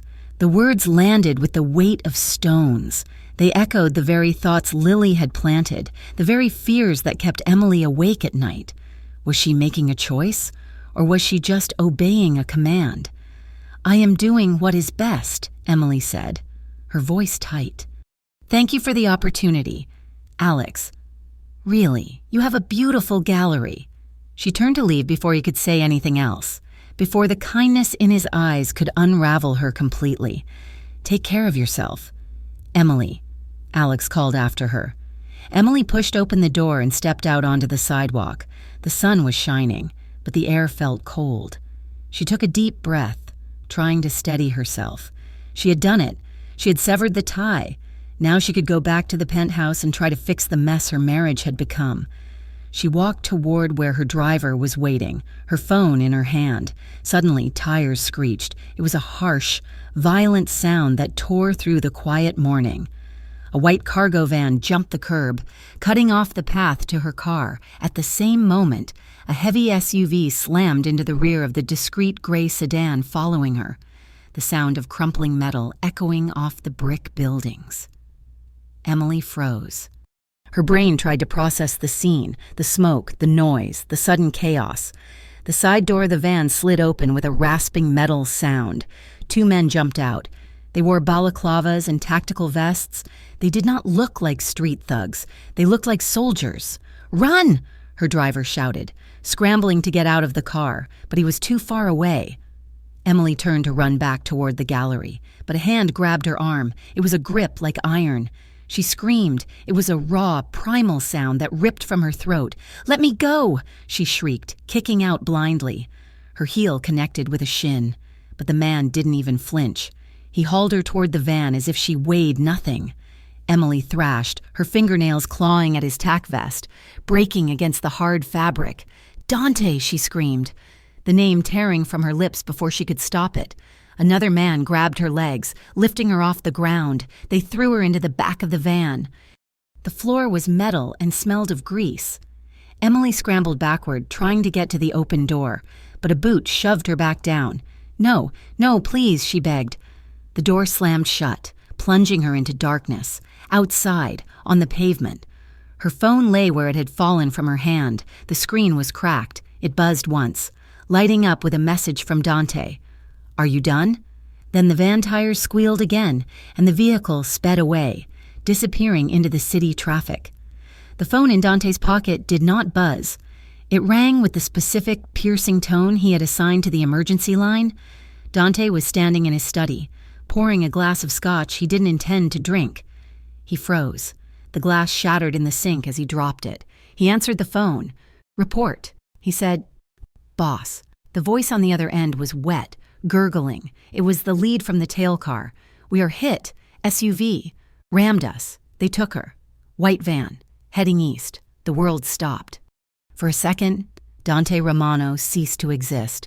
There was no breath in his lungs, no beat in his heart. There was only a void, a black hole where his soul used to be. The nightmare he had lived with since he was 12 years old. The nightmare he had built walls of money and violence to keep out. Had just walked through the front door. They took her. The paralysis lasted less than a heartbeat. It was replaced by a rage so cold, so absolute, that it felt like ice water in his veins. Dante slammed his hand onto the desk. "Lock it down," he roared, his voice cracking. He strode out of the study, shouting for Nico. "Nico, get the car. Get the team." Nico appeared from the hallway, his face pale. He had already heard the radio chatter. "I have eyes on the van via traffic cams," Nico said, matching Dante's stride as they headed for the elevator. "They are heading to the shipyards, old industrial sector. Shut down the docks," Dante ordered, his voice shaking with a tremor he could not control. "No ship leaves, no truck moves. Call the union, call the police commissioner. Tell him if a single patrol car gets in my way. I will burn this city to the ground."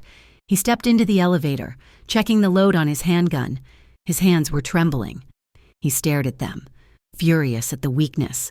"I told her," he whispered, the words sounding like a prayer and a curse. "I told her it wasn't safe. The warehouse was not like the one Dante owned. This one smelled of rotting fish and gasoline. It was a derelict structure on the edge of the abandoned wharf, a place where the city dumped its unwanted refuse." Emily sat on a wooden chair in the center of the vast, dim space. Her wrists were zip-tied behind her back. Her hair was messy, falling into her face, and her cheek throbbed where she had been struck during the struggle. She was terrified. The fear was a physical weight, pressing on her chest, making it hard to breathe.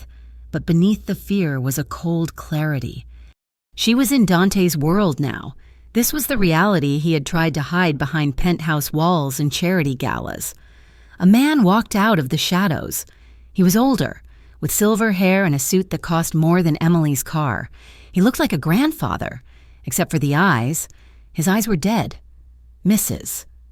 Romano," the man said. His voice was gravelly. "I apologize for the accommodations. We usually prefer a more civilized setting for business meetings."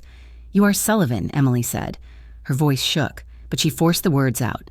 The man smiled. "He's a talker. Your husband. He mentions you often, or rather, his obsession with you is what people mention." "What do you want?" Emily asked. "Money?" Sullivan laughed. It was a dry, rasping sound. "Money? No, my dear. I have money. I want what Dante has. I want the territory. I want the routes. And thanks to you, I am going to get them." He circled her chair, his footsteps echoing on the concrete. "He built quite a castle for you, didn't he?" Sullivan mused. "The penthouse. The guards. Did he tell you who paid for it? Did he tell you about the families he evicted?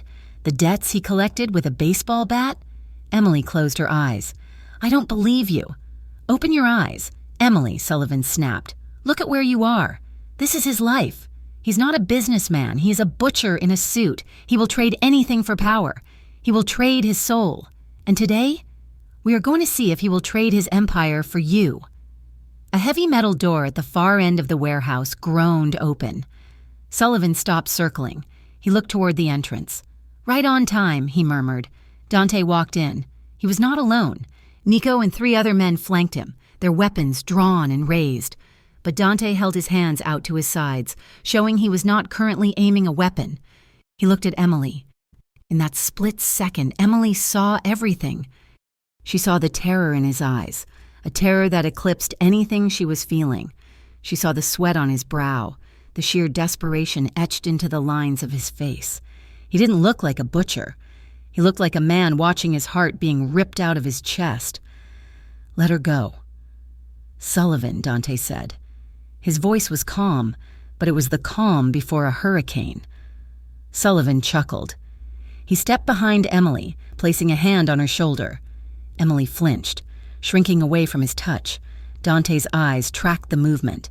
A muscle feathered in his jaw. "You know the price." "Dante," Sullivan called out.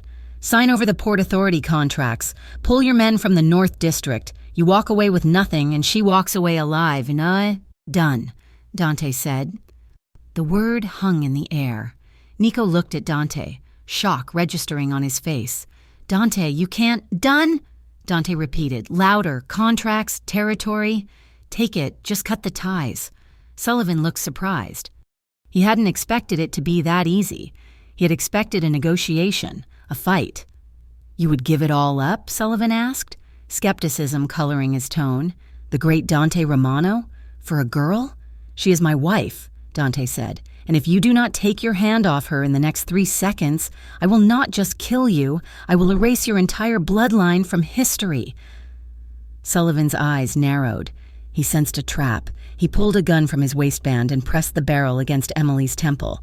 "I think you are lying," Sullivan hissed. Dante's composure shattered.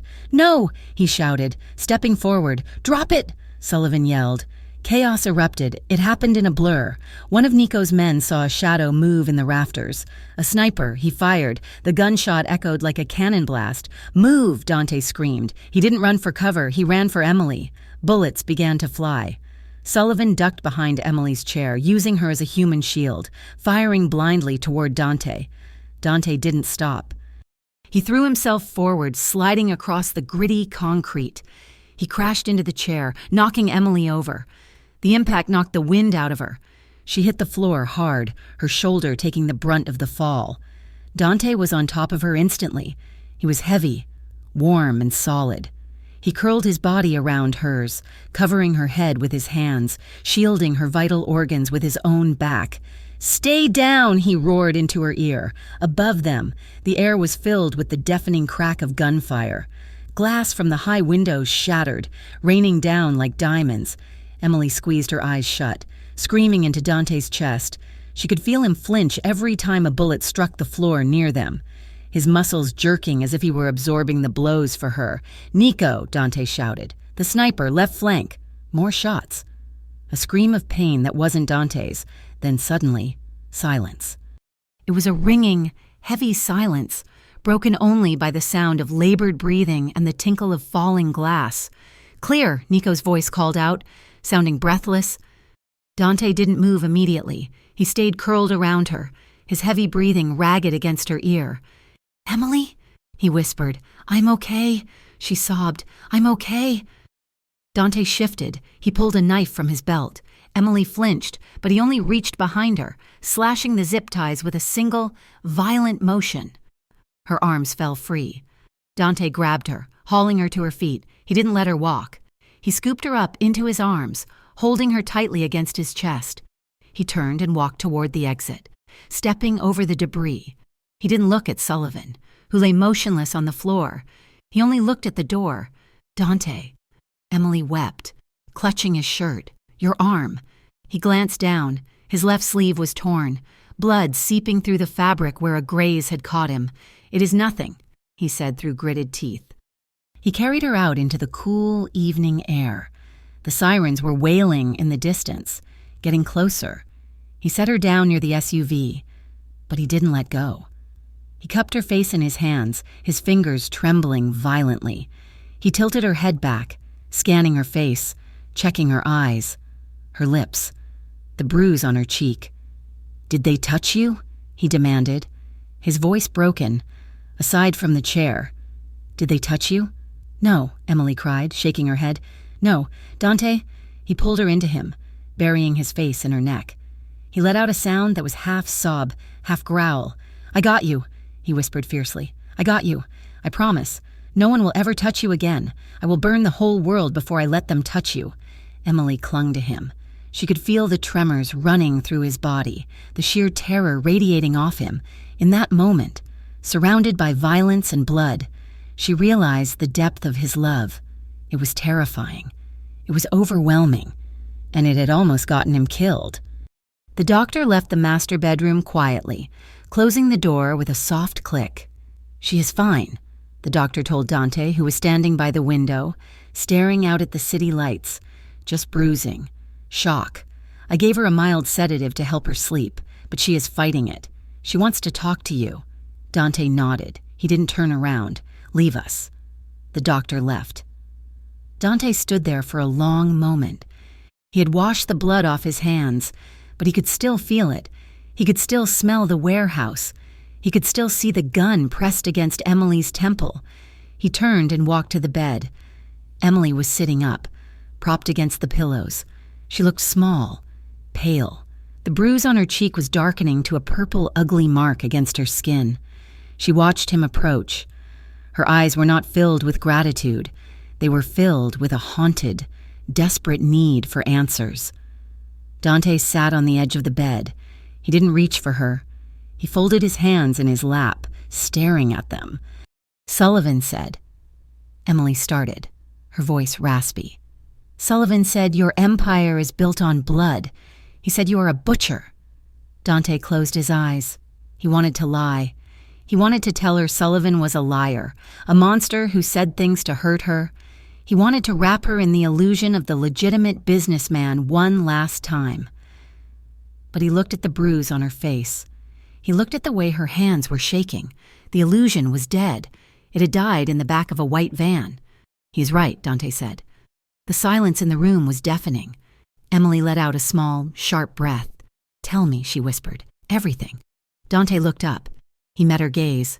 "I didn't start the war, Emily, but I finished it. When my father died, the territory was in chaos. I had to secure it." "What does that mean?" Emily asked. "Secure it? It means I removed the people who killed him," Dante said, his voice flat, devoid of emotion, because if he let the emotion in, he would break. "It means I made deals with bad men to keep worse men out. It means retaliation. Did you—" Emily stopped. She swallowed hard. "Did you kill people?" Dante didn't flinch. "Yes." Emily recoiled. She pressed herself back against the headboard, putting inches between them. "How many?" she asked, her voice trembling. "Does it matter?" Dante asked wearily. 1? 10? 100? "I did what I had to do to survive. I did what I had to do to build this. To build the walls that keep you safe." "Safe?" Emily cried out, a hysterical edge entering her voice. "I was zip-tied to a chair in a warehouse. Dante, I had a gun to my head. That is not safe. I saved you," Dante argued, his voice rising. "I walked in there and I saved you. You created the danger," Emily shouted back. "You are the reason I was there. Sullivan didn't want me. He wanted you. He wanted your bloody empire." She looked at him, and for the first time, she looked at him with horror. She saw the man who had shielded her with his body, yes, but she also saw the man who had pulled the trigger. She saw the violence that lived inside him, coiling like a snake beneath his expensive suits. "I don't know who you are," she whispered, tears streaming down her face. "I thought I did. I thought you were a hard man who had to make tough choices. But you are—" "I am a monster?" Dante supplied, his voice quiet. "Is that it?" "I don't know if I can do this," Emily said, her voice breaking. "I don't know if I can love a man who has done these things. I don't know if I can sleep in this bed knowing what paid for it." Dante felt his heart shatter. It was a clean break, sharper than the glass in the warehouse. "Emily," he pleaded, reaching for her hand. "Don't," she said, pulling away. "Just don't." She scrambled off the other side of the bed. She grabbed a pillow and a blanket, her movements jerky and uncoordinated. "I am sleeping in the guest room," she said. "Do not follow me." She walked out of the room. She didn't slam the door this time. She closed it softly, a sound of finality that was far worse than any slam. Dante sat alone on the edge of the bed. The room was cold. The city outside was bright and alive, oblivious to the ruin inside the penthouse. He looked at his hands again. They were clean, but they felt heavy, stained with invisible ink that told the story of every sin he had committed. He had saved her life, but in doing so, he had destroyed the only thing that made his life worth living.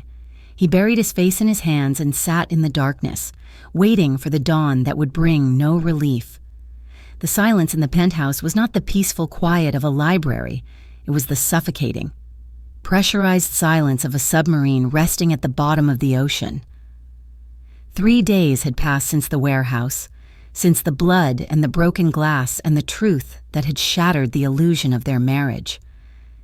Emily Carter Romano moved through the guest wing like a ghost. She slept in the guest bedroom, a space decorated in impersonal creams and beiges, far removed from the dark, masculine luxury of the master suite. She avoided the common areas when she knew Dante was home, timing her movements to the rhythm of his absences. When they did cross paths in the hallway, or briefly in the foyer, they moved like magnets with the same polarity, repelling each other with a force field of hurt and unresolved fear. Dante was barely a presence, yet he was everywhere.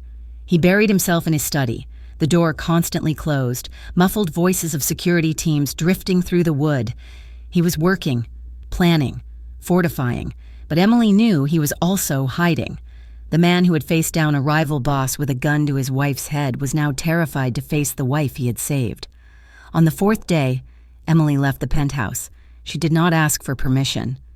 She simply told the new head of security, a stone-faced man named Russo, that she was going to her therapy appointment. The car ride was tense, the armored SUV feeling more like a prison transport than a luxury vehicle.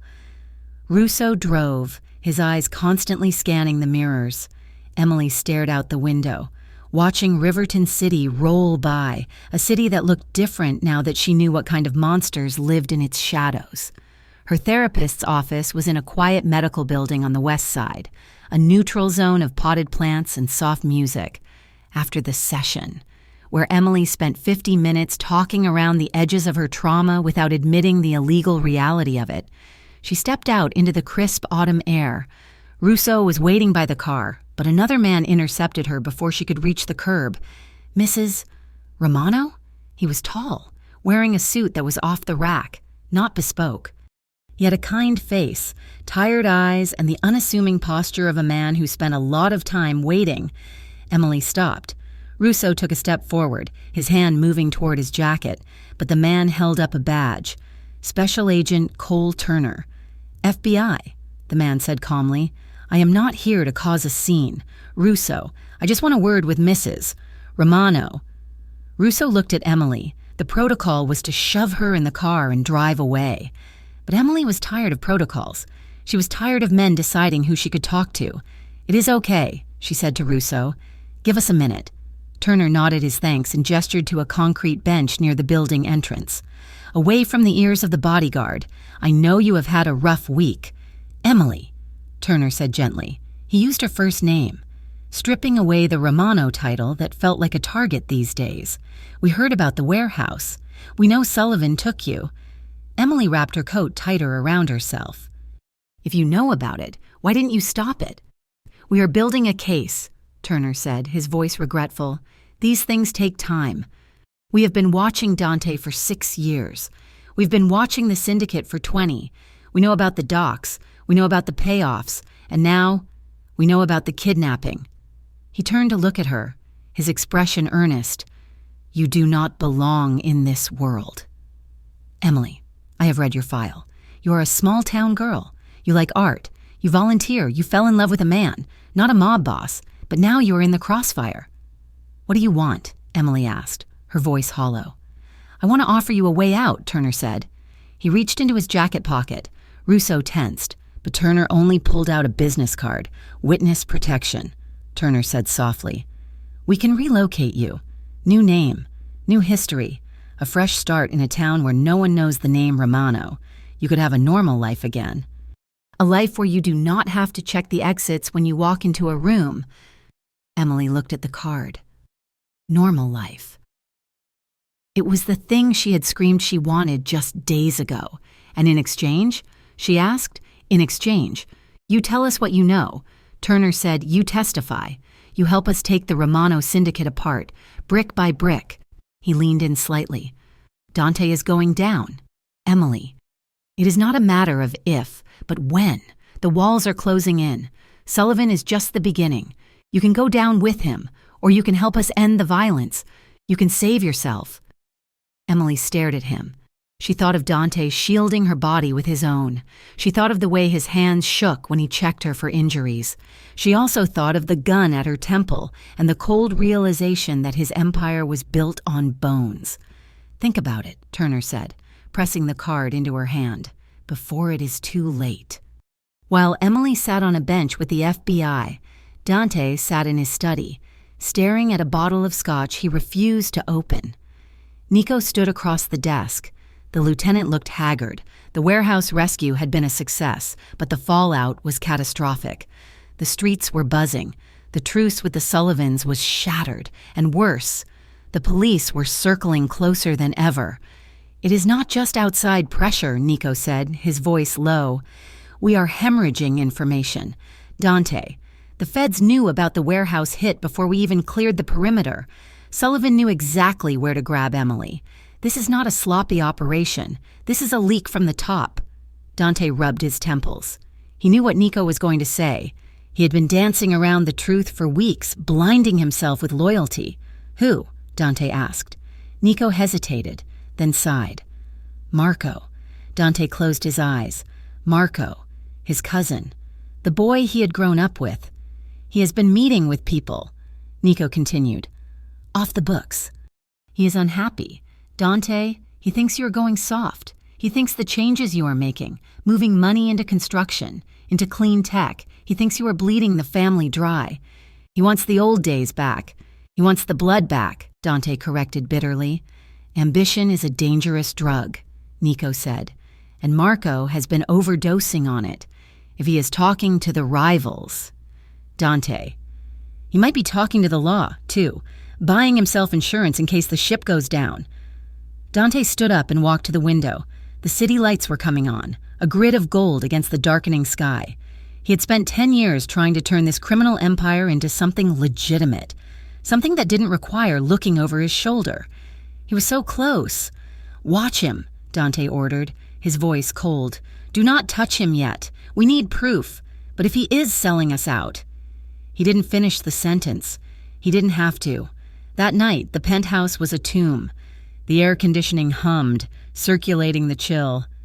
It was 2 a.m. when Emily walked into the kitchen. She couldn't sleep. Her mind was a carousel of images. Turner's business card, Sullivan's dead eyes, Dante's desperate embrace. She didn't turn on the main lights, relying on the under-cabinet lighting that cast a soft, amber glow over the marble counters. She startled when she saw a figure standing by the refrigerator. Dante. He was wearing sweatpants and a t-shirt, looking stripped down and vulnerable. He held a glass of water, his knuckles white against the crystal. I didn't mean to scare you, he said, his voice rough with exhaustion. I am not scared, Emily said automatically, though her heart had skipped a beat. She walked to the cupboard to get a glass. The kitchen was huge, but suddenly it felt incredibly small. They were 2 planets forced into the same orbit, the gravity between them undeniable and dangerous. I saw the car logs, Dante said quietly. You went to Dr. Evans. Yes, Emily said, filling her glass at the sink. Did it help? No. Emily turned to face him. He looked defeated. The arrogance was gone. The power was gone. He was just a man standing in a kitchen, looking at his wife like she was a ghost he was afraid to touch.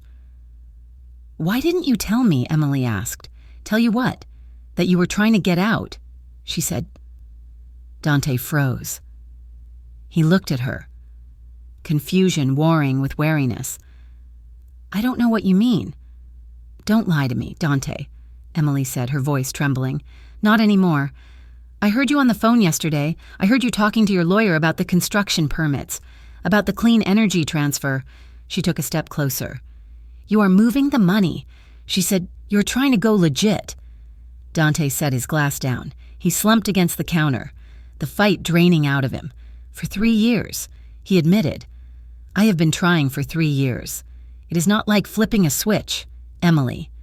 You cannot just wash the blood off the money overnight. It takes time. It takes deals. Why didn't you tell me, she asked again, tears pricking her eyes. Because I wanted to give it to you finished, Dante said, his voice rising with emotion.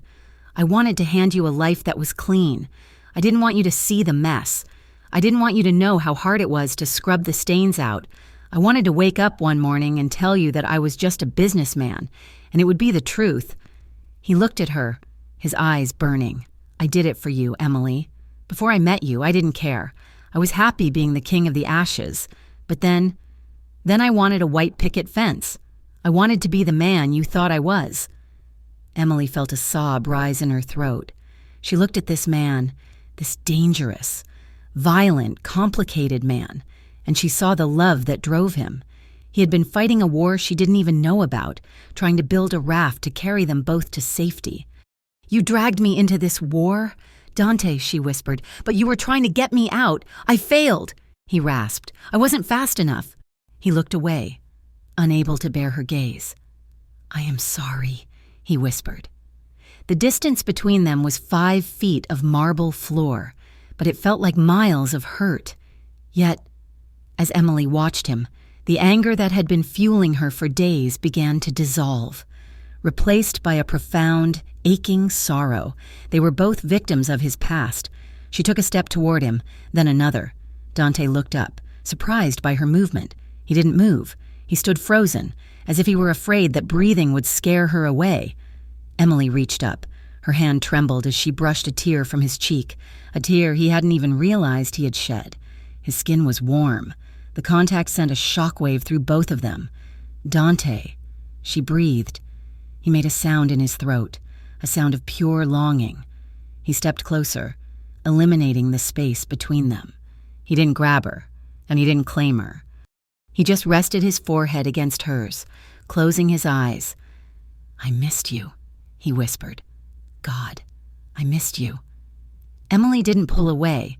She leaned into him, her hand sliding up his chest to grip his t-shirt.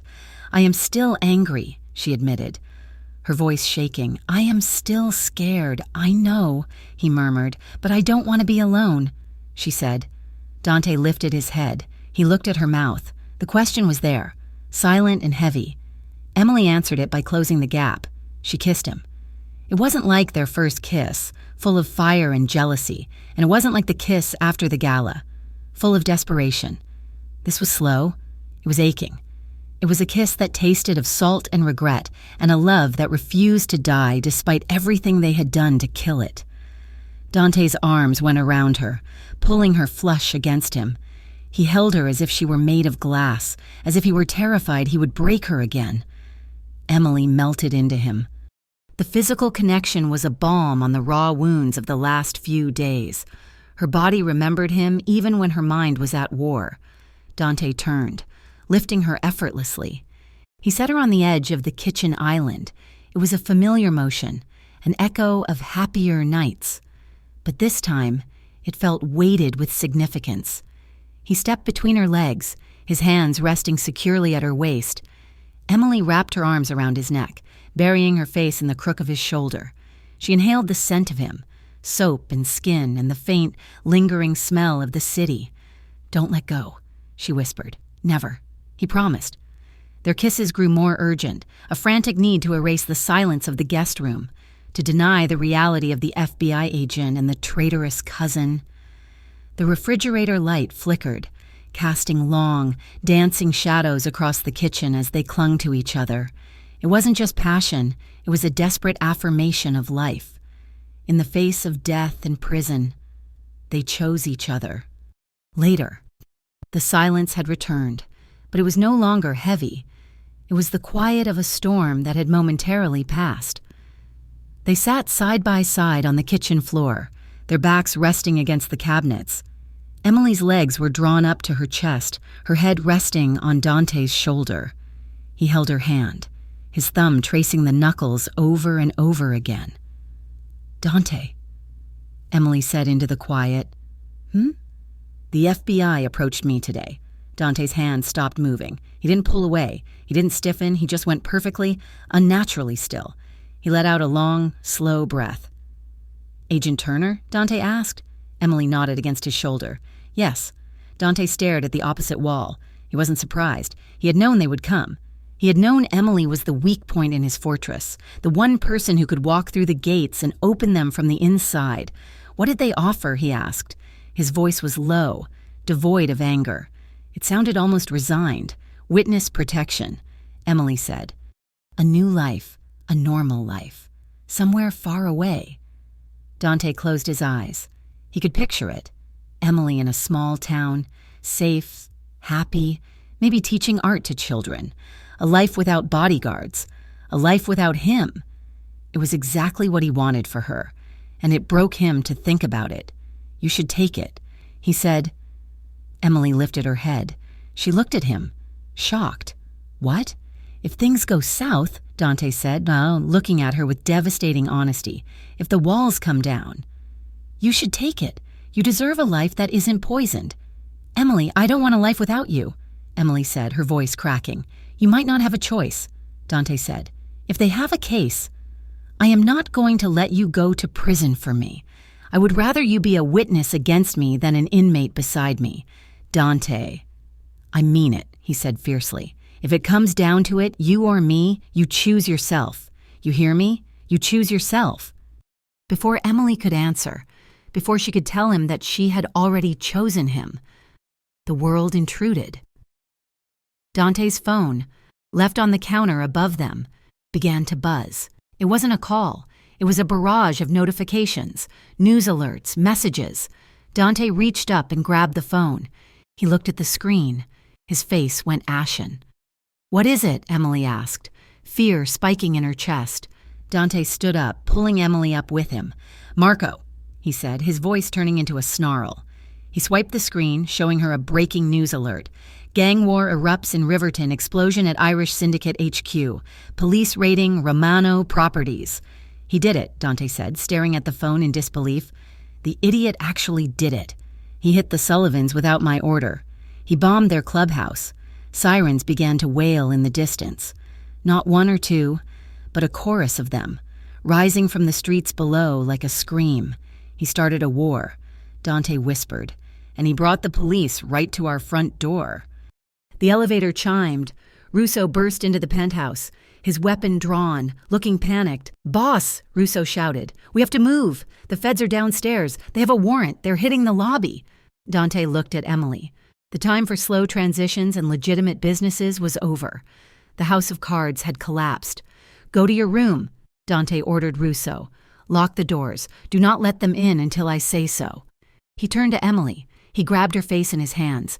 Listen to me, he said urgently. Whatever happens, say nothing. Do not talk to them without a lawyer. Do not trust Turner. Dante, promise me, he shouted over the sound of the approaching sirens. I promise. She sobbed. The next 12 hours were a blur of chaos. The penthouse was raided, computers were seized, files were boxed up. Dante was taken into custody for questioning but released on a technicality 24 hours later, his high-priced lawyers earning every cent of their retainer. But the reprieve was temporary. The city was in lockdown. The news was running 24/7 coverage of the Romano War. 2 days later, Emily received a summons. It wasn't a request for a chat on a bench. It was a formal subpoena to appear at the federal building. She sat in a cold, sterile conference room. Agent Turner sat on one side of the table, a stern-looking woman in a power suit. The district attorney sat on the other. Emily sat in the middle, her lawyer, a shark named Goldman. Beside her, Mrs. Romano, the district attorney began, shuffling a stack of files. We are going to be blunt. The situation has changed. How? Emily asked, her voice steady despite the trembling of her hands. We have a witness, Turner said quietly. Emily looked at him. Someone from the inside. Turner continued. Someone who was there for the orders. Someone who can tie Dante to the warehouse, to the docks, to the bombing last week. Marco, Emily whispered. Turner nodded. Marco DeLuca turned himself in this morning. He's cutting a deal. He's giving us everything. He's painting Dante as the mastermind behind the bombing, claiming he was just following orders. He's lying, Emily blurted out. Dante didn't order that. He was furious. The district attorney leaned forward. It doesn't matter what you believe, Mrs. Romano. It matters what Marco testifies to. And right now, Marco is our star witness. Unless what? Emily asked. Unless we have someone closer, Turner said. Someone who can contradict him. Someone who can prove Marco went rogue, but also someone who can confirm the other charges against Dante to ensure he doesn't walk away completely free. They looked at her. The trap was sprung. Here is the deal, the district attorney said. Marco is willing to bury Dante to save himself. He will put your husband on death row for the bombing if we let him. But if you cooperate, if you testify, we can offer a plea, Turner finished. If you give us the structure, if you help us dismantle the syndicate, we can offer Dante a deal. He pleads to the racketeering. He takes the fall for the financial crimes. But we drop the murder charges for the bombing. He avoids the death penalty. He avoids life in a supermax. Emily felt the room spin. "So my choice," she said, her voice barely audible, "is to let Marco lie and kill my husband. Or testify against my husband to save his life?" "Exactly," the district attorney said. Turner slid a piece of paper across the table. "It is a betrayal either way." "Emily," Turner said softly, "but one of them keeps him alive." Emily stared at the paper. She thought of Dante in the kitchen, telling her to choose herself. She thought of him trying to go legit for her. She thought of the love that had survived kidnapping and silence. She looked up at Turner. "I need to see him," she said. "That is not—" the DA started. "I need to see him." Emily slammed her hand on the table. "If you want me to destroy his life to save it, I need to look him in the eye." Turner looked at the DA. He nodded slowly. "Arrange it," Turner said. "But Mrs. Romano, once you walk into that room, there is no going back." Emily stood up. She knew there was no going back. There hadn't been any going back since the moment she put on that short black dress. "I am ready," she said. The inevitable arrival of the end did not come with a bang, but with a synchronized, mechanical precision that was almost terrifying to watch. Emily sat in the living room of the penthouse, her knees drawn up to her chest, the remote control clutched in a hand that would not stop shaking. On the massive television screen, the breaking news banner was a slash of urgent red.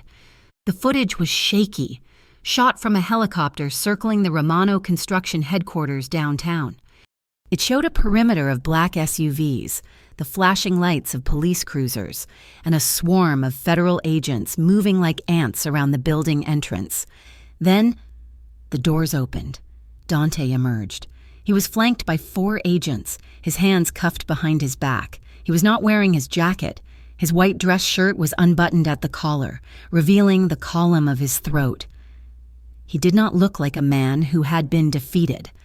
He walked with his head high, his stride even, ignoring the chaos of the shouting reporters and the blinding flashbulbs popping like lightning storms around him. But Emily saw what the cameras missed. She saw the way his eyes scanned the crowd, moving rapidly, searching. He was looking for a threat. He was looking for her. And when he realized she wasn't there, that she was safe in the tower he had built, his shoulders dropped by a fraction of an inch. He allowed himself to be guided into the back of a federal vehicle, his expression smoothing into a mask of stone. Emily turned off the television. The silence that rushed back into the room was deafening. He was gone. The king had fallen, and she was left alone in the castle that was rapidly becoming a cage of memories. The days leading up to the trial were a blur of lawyers, subpoenas, and sleepless nights. The bed felt vast and empty, a cold expanse of linen that smelled faintly of his cologne, sandalwood and rain. Emily barely slept, when she did. Her dreams were a disjointed montage of their life together. She saw the way his jaw clenched when he saw her in the black dress, the jealousy burning in his eyes. She saw the warehouse, the way he had thrown his body over hers without a second of hesitation, shielding her from bullets with his own flesh. She saw the quiet moments, the mornings where he would make espresso with focused concentration, the way he listened to her talk about art as if she were explaining the secrets of the universe. She was terrified. She was going to have to stand up in front of a judge, in front of the world, and in front of him, and tell the truth. But the truth was a complicated, jagged thing. Was he a monster? Yes. Was he the love of her life? God help her, yes. The federal detention center was a fortress of gray concrete and fluorescent lights that hummed with a headache-inducing pitch. Emily sat in a small, private visitation room. There was no warmth here. There was only a metal table, 2 bolted-down chairs, and a thick pane of reinforced glass separating 2 worlds. The door on the other side buzzed open. Dante walked in. He wore an orange jumpsuit that clashed violently with his dark coloring. He looked thinner. The shadows under his eyes were deep bruises, and he hadn't shaved in days. But when he saw her, the exhaustion lifted for a heartbeat, replaced by a look of such raw hunger it made Emily's breath hitch. He sat down slowly, picking up the black phone receiver mounted on the wall. Emily did the same. "You shouldn't be here," Dante said, his voice, filtered through the phone line, sounded tinny and distant. "I had to see you," Emily replied, her grip on the receiver tight. Dante looked at her, his eyes tracing every inch of her face as if memorizing it for a long winter. "They told me you were testifying," he said. "Yes." "Good," Dante said. He leaned forward, his intensity burning through the glass. "Do not protect me. Emily, do not lie for me. You go up there, and you tell them everything. You tell them I am the villain. You tell them whatever you need to tell them to walk away from this clean. I am not going to lie," Emily said softly. "But I am not going to paint you as a monster either." "He is a monster," Dante said, his voice rough. "That is what the world needs to see. If you defend me, they will drag you down with me. I want you to have a life, Emily. A real life." "I never wanted this life," Emily admitted, tears pricking her eyes. "I never wanted the guards, or the fear, or the blood." "I know," Dante whispered. "I know, baby." "But," Emily continued, her voice cracking, "I fell in love with the man who carried me out of that warehouse. I fell in love with the man who held me when I couldn't breathe. I fell in love with the man who cooked pasta with me at 2 a.m. and looked at me like I was the only light in the world." Dante closed his eyes, a look of agony crossing his face. "Don't," he rasped. "Don't make me hope. I'm going to spend every day of the rest of my life missing you. Don't make it harder." Emily reached out, pressing her palm flat against the cold glass. Dante opened his eyes. He hesitated, then slowly raised his own hand. He pressed his palm against hers on the other side. They were separated by 2 inches of bulletproof material, but the connection was electric. Their hands matched, a mirror image of longing. "You are my strength," Emily said. "You always were." "You are my heart," Dante replied. "And I am sorry I broke it." The guard knocked on the door. Time was up. They pulled their hands away, the loss of contact physical and painful. Dante hung up the phone, looking at her one last time before turning to walk back into his cage. The courtroom was packed. The air smelled of floor wax and anticipation. Emily sat in the front row, her hands clasped in her lap to stop them from shaking. Marco DeLuca was on the stand. Dante's cousin looked confident, smug even. He wore a suit that didn't fit him quite right, and he spoke with the rehearsed cadence of a man who had memorized a script. He tore Dante apart. He described orders that were never given, hits that were never sanctioned, painting Dante as a cold, bloodthirsty mastermind who reveled in violence while Marco was merely a helpless pawn. He didn't care about anyone, Marco told the jury, pointing a finger at Dante. He would burn down a city block just to prove a point. He is an animal. Dante sat at the defense table, stone-faced, staring straight ahead. He didn't react. He accepted the betrayal as penance. Then, it was Emily's turn. She took the stand. She swore to tell the truth. She looked out at the sea of faces, then at Dante. He gave her a nearly imperceptible nod. "Save yourself, Mrs. Romano," the prosecutor began. "Can you tell us about your husband's business dealings?" Emily took a deep breath. "My husband is a criminal," she said clearly. Her voice rang out in the silent room. "He has run illegal gambling rings. He has bribed officials. He has authorized violence against those who threatened his territory." The prosecutor smiled, thinking he had won. But Emily continued, turning to look at the jury. "That is not the whole truth. Dante was born into a war he didn't start. For the last 3 years, he's been trying to end it. He's been moving assets into legitimate construction. He's been funding community centers to keep kids off the streets." She looked at Marco, her gaze hardening. "He didn't order the bombing of the Sullivan clubhouse," she said firmly. "He was with me that night. We were in our kitchen. He was crying because he wanted a life where he didn't have to hurt anyone. He was trying to get out. He wanted to dismantle the syndicate, not expand it." She turned back to Dante. "He is not a saint," she said softly, "but he is not the monster his cousin is describing. He's a man who is drowning, and he tried to build a raft to save us both." Her testimony did not exonerate him, but it humanized him. It stripped away the myth of the untouchable Don and revealed the flawed, desperate man underneath. The effect was palpable. The prosecution's narrative of the remorseless killer faltered. In the recess that followed, Dante's high-powered lawyer met with the district attorney. A deal was struck. Dante would plead guilty to racketeering and corruption. He would provide a full layout of the syndicate's operations, effectively dismantling the Romano Empire from the top down. He would testify against the corrupt judges and police chiefs on his payroll. In exchange, the murder charges were dropped. He would serve a reduced sentence of 5 years, followed by entry into the witness security program. His old life was dead. Dante Romano would cease to exist. The paperwork was being finalized in a secure holding area behind the courtrooms.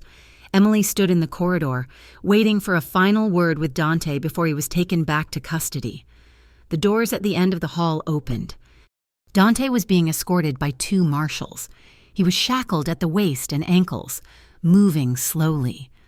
Suddenly, a side door burst open. It was Marco. He had slipped away from his handlers during the confusion of the plea deal announcement. His face was twisted in a rictus of hate. In his hand, he held a sharpened piece of metal, a shank fashioned from a broken filing bracket. "You rat!" Marco screamed, charging at Dante. "You ruined everything!" Dante turned, but the shackles restricted his movement. He couldn't dodge. He couldn't fight back. The marshals were slow to react, surprised by the sudden intrusion. Emily didn't think. She didn't weigh the risks. She moved on instinct. "Dante!" she screamed. She lunged forward, grabbing the lapels of Dante's suit jacket and throwing her weight backward. "Get down!" She pulled him off balance. Dante crashed to the floor, dragging Emily down with him. The movement saved his life. Marco's blade slashed through the air where Dante's throat had been a millisecond before, catching only empty space. Before Marco could strike again, security guards tackled him. He hit the floor with a bone-crunching thud, screaming curses as he was subdued and handcuffed. Dante lay on the linoleum floor. Emily sprawled half on top of him. He wasn't looking at Marco. He was looking at her. His eyes were wide with shock, with a raw, terrifying gratitude. "Are you hurt?" he demanded, his voice shaking as he tried to lift his shackled hands to check her. "Did he touch you?" "I am fine," Emily panted, scrambling off him. "I am fine." The marshals helped Dante to his feet. He looked at Emily, really looked at her, as if seeing her for the first time. For years, he had treated her as a fragile thing, a piece of porcelain to be kept on a high shelf. He had thought she was his weakness, the vulnerability his enemies would exploit. But she wasn't porcelain. She was steel. "You saved me," Dante whispered, ignoring the marshals urging him to move. "You saved me first," Emily replied, her voice steady. Dante shook his head, a ghost of a smile touching his lips. "I was wrong," he said quietly. "I thought I had to protect you with power, but you protected me with courage. You were never my weakness. Emily, you were always my strength. Move it." "Romano," a marshal barked. Dante let them lead him away. But as he walked down the corridor, the shackles clinking with every step, he looked back over his shoulder. His gaze held hers, a promise burning in the dark eyes. "Wait for me. I will," she mouthed. 18 months later, the town did not have a famous name. It was a quiet place in the Pacific Northwest, where the mountains met the mist and the coffee was strong.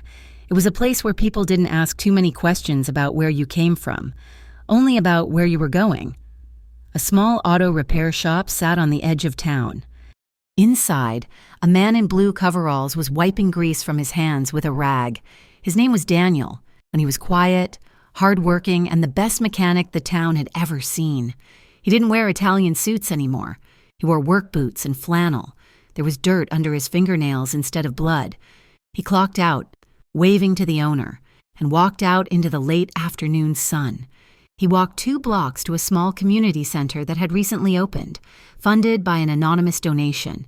Inside, children were laughing, painting on large sheets of paper spread on the floor. A woman was moving among them, praising their use of color, wiping paint from their noses. Her name was Elena. She looked happy. She looked free. She looked up and saw him standing in the doorway. Her face lit up with a smile that rivaled the sun. Daniel walked her home. Their house was modest, A small cottage with a porch that needed painting and a garden that was wild and overgrown. It was imperfect. It was small. It was the most beautiful thing Daniel had ever owned. They made dinner together in the small kitchen. No chefs, no servants, just chopping vegetables and boiling water. After dinner, Emily went into the bedroom to change. Daniel stayed in the kitchen, drying the dishes. He felt a peace he had never known in his previous life. The silence here wasn't heavy. It was content. He heard her footsteps. He turned around. Emily stood in the doorway. The late afternoon sun streamed through the window behind her, creating a halo of light. She was wearing a dress. It was a simple, floral summer dress, light and airy, but it was short. The hem stopped mid-thigh, revealing her long, bare legs catching the golden light. Daniel stopped drying the plate. He leaned back against the counter, crossing his arms over his chest. His eyes swept over her, taking in the curve of her hips, the sun on her skin, the confident tilt of her chin. There was no suspicion in his eyes this time, no jealousy.